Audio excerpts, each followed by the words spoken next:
Welcome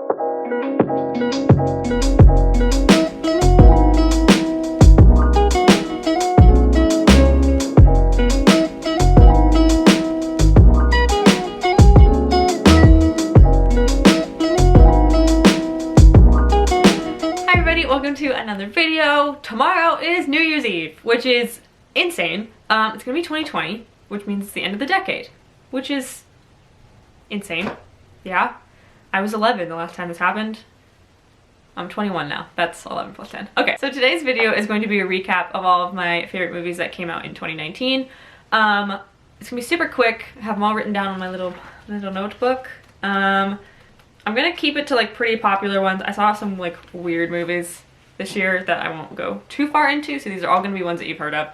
But yeah, these are kind of just like ones that I thought shaped 2019, and it'll be a good time, so stick around. This is also a huge disclaimer that there are probably going to be spoilers in this, so check the description for all the movies I talk about, and if you haven't seen any of them, go ahead and skip through or skip past them. Okay, so the first movie I'm going to talk about is kind of an obvious one for me. It's directed by Jennifer Lee and Chris Buck, and that is Frozen 2. So, if you know anything about me, I love Disney. I love all things Disney. So, when they announced a Frozen 2 or a Frozen sequel, I was extremely excited. I saw it as soon as I possibly could, and I cried my eyes out the entire time. I thought it was a really, really well done sequel. I think it was one of the most progressive Disney movies ever. If you research it all into the lines that Kristoff says and the lines that Anna says and how much they grow as characters, I think it's a really, really important movie, and a really important movie for kids to grow up with. They kind of talk on mental health and how to like get through mental health and depression and anxiety and things like that, but in a fun, not a fun way, but like a more easily digestible way for kids, which I think is awesome. And Kristoff is just like the best male character in a Disney movie, I think, ever. So I give it a 9 out of 10. There's a few things I don't think are perfect. A few of the songs I don't think are like hitting as well as some other ones. But overall, I think it was a great movie. I cried literally the entire time. Yeah, I think it was good. So if you haven't seen Frozen 2, check it out. Okay, continuing with the Disney trend, I'm gonna go with Josh Cooley's Toy Story 4. Now, this is a movie that no one wanted. I personally didn't. I thought the third one ended the sequels perfectly and that everyone was happy with Toy Story and the franchise and all that, but they decided to make a fourth one. And I went begrudgingly. I did not really want to go see it, but I kept seeing the pictures of the animation, and that's what made me want to go. And let me tell you, the animation is beautiful in Toy Story 4. The amount of detail that Pixar puts into their movies is absolutely insane.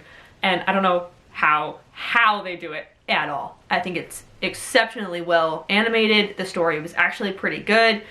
I think I gave it overall like a 9 out of 10 because it wasn't amazing, but I was really, really happy with the way it turned out. So definitely go see Toy Story 4 if you haven't seen it. One of my hallmarks of 2019.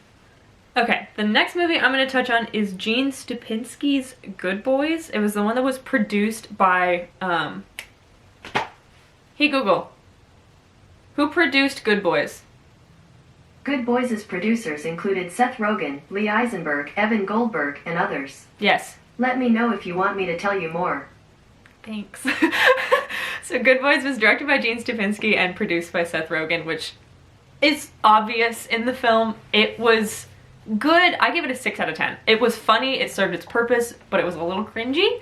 I watched some interviews with the kid actors that were in this movie, and they had a good time filming it, and that's really what matters, but it was a little cringy for me. I didn't love it. I would say it's okay. Like I said, it serves its purpose. It's funny if you want a good, like, inappropriate giggle. Definitely don't see it with your parents, I'll give you that. But overall, pretty okay. Funny story, cute coming of age, like, guilty pleasure, I would say. Okay, next, another Disney one. I'm sorry, there's gonna be a lot of Disney in this video, but they came out with a lot of movies this year. So next up, I'm gonna talk about Guy Ritchie's Aladdin remake. I gave it an 8 out of 10. I think it's the best live action remake that Disney has made. I'm obsessed with Aladdin. It's my second favorite Disney movie. And I think a lot of people going into it were scared. I was one of those people because you can never replace Robin Williams, and just the original story is really, really good. The animation's fun. for the 80s. I think it was awesome. So I went to Aladdin not thinking I was gonna love it, and I came out loving it. The colors were beautiful. They had really good, I don't want to get like too political, but they had pretty good ethnic diversity. Will Smith took his own kind of spin on the genie character. I like that in Robin Williams' version it was kind of like the genie was a stand-up comic, just like Robin Williams was, and I think in the Will Smith version it's kind of like genie's more of like the go-get-em kind of hipster rapper kind of character, which I think is like his own way of spinning the character, which I think worked out great. The music's pretty good. I didn't love Jasmine's song. I know that they were trying to give her a song to sing by herself because she doesn't have that in the original, so I appreciate that. I just think that Naomi's voice was a little squeaky, so I don't know if that's her voice or just like the editing that they did. I didn't love the lyrics. I like the message, but I just think it was kind of just thrown together really quick. So I wish they would have spent a little bit more time on her song, but other than that, I think it was a great movie, very entertaining. I went to it a few times. Yeah. Okay, I'm gonna throw a horror movie in there, and that is Jordan Peele's Us. I've been a big fan of Jordan Peele for a long time. I loved Get Out. I am a film major, obviously, and I can separate myself from horror movies pretty easily. I don't really get scared at horror movies because I can tell myself that it's all fake, and I know that they had to redo that scene like a bunch of times to get the shot that they wanted, and like I know that it's not real. I can separate myself pretty easily. But this one got me. This one pulled me into the story much easier than other horror movies have in the past. A lot of jump scares, which are fun, I think. A lot of people don't like them, but I do because you can't like expect them, and I normally can in like other horror movies and other genres of horror movies. So I gave it a 8 out of 10, which I think is pretty good. Soundtracks were a little meh for me, but all horror movies are. Yeah, go see Us, or see Get Out first, I would say. I liked Get Out a little better than this one. Alright, next up is going to be Dexter Fletcher's Rocketman. So, I just recently saw this one, like, last week, because I love Bohemian Rhapsody so much, and I was kind of mad that they were making a movie that was kind of like Bohemian Rhapsody. So I was a little skeptical going into it, but then I watched a Vanity video about like the notes on the scene with Taron Egerton and Dexter Fletcher. And okay, let's just get out of the way. I love Taron Egerton. I have since Kingsman, and like I love all of his work. I think he's an amazing actor. And so watching the interviews with him and watching notes on a scene with him and the director, I was really intrigued by the movie and wanted to see it. So I rented it on YouTube and I watched it. And I think I'm gonna give it like a 6.5 because I was a little disappointed. It was a musical, obviously, but it was kind of cheesy for a musical in my taste. I know it's supposed to be like artsy and incorporate a lot of dance and like acting and singing. I don't know. It was shot really well. I just think that the story was a little all over the place. There were a few scenes in the movie where everything just was thrown at you all of a sudden, and I had no idea what was going on. So Rocketman follows the life of Elton John, which is awesome. I love Elton John, big fan of his music. And so that's why I was excited, because I was excited to see the costumes and like how they portrayed such an iconic person in a movie. I think Taron did a great job. I know that he like sang everything live on set, which is impressive. They had to like paint a gap in his tooth and stuff like that. So the production design was incredible. There's one scene in particular. It's like after he tries to commit suicide and they like try to show 24 hours happening without like showing 24 hours. And so it's him going into the ambulance, and there's this like beautiful silhouetted choreography, like dance of him singing, and it like ends up with him on stage. So it's a really cool shot. But there's one scene, it's the scene where Elton gets married to a woman even though he knows he's gay. And the scene is like 30 seconds long. Like he gets married, and then the next morning they come out of 2 separate bedrooms, and then he says, "I'm sorry," and then like that's all you get about her. So I don't know, there was a few scenes where I was like, wait, catch me up, and I had to like pause and try to figure it out. So love it, thought it was beautifully shot. The music is great. Taron did a great job. Just a little cheesy for me, I think. I knew it was a musical. And I love musicals. There was just a few times where I was like, okay, this is kind of dumb, you know? All right, next I'm going to talk about one of my loves, and that is John Watts' Spider-Man Far From Home. Okay, if you know anything about me, I love Spider-Man. I have forever. I love all versions of Spider-Man. I do think Tom Holland is the best Spider-Man, Not just because I think he's cute and whatever, like I think he actually does a great job and has a more relatable Spider-Man than the other two. Yeah, but I loved Far From Home. I gave it a 9 out of 10. There was the scene where like the snow globe and like he doesn't know what's reality and what's not. That kind of took me out of the story a little bit. But I think the song, like the soundtrack, is incredible. I listen to it when I'm driving sometimes because I think it's that good. I loved Zendaya's performance as MJ, which is like a new version of Mary Jane Watson because it's not Mary Jane Watson. Her name's Michelle. And so they use the same initials but a different character, and I thought that was pretty cool.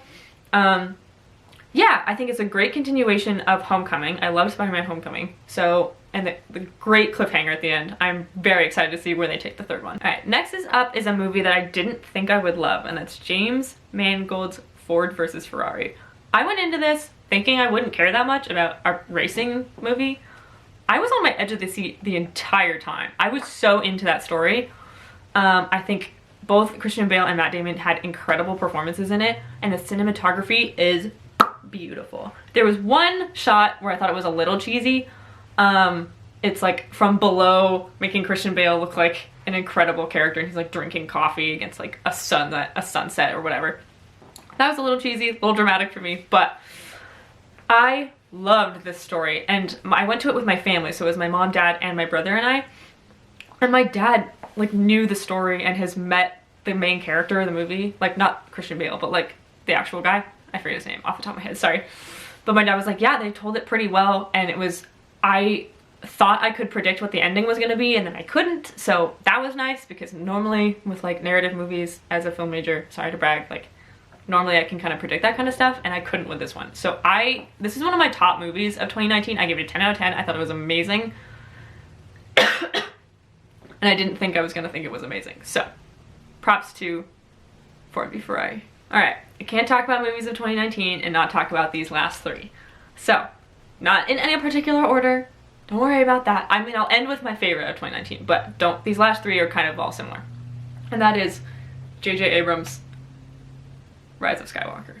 So, I haven't been a Star Wars fan for that long. I think I hadn't watched all of them until this year. When I was in Disney, I started watching them.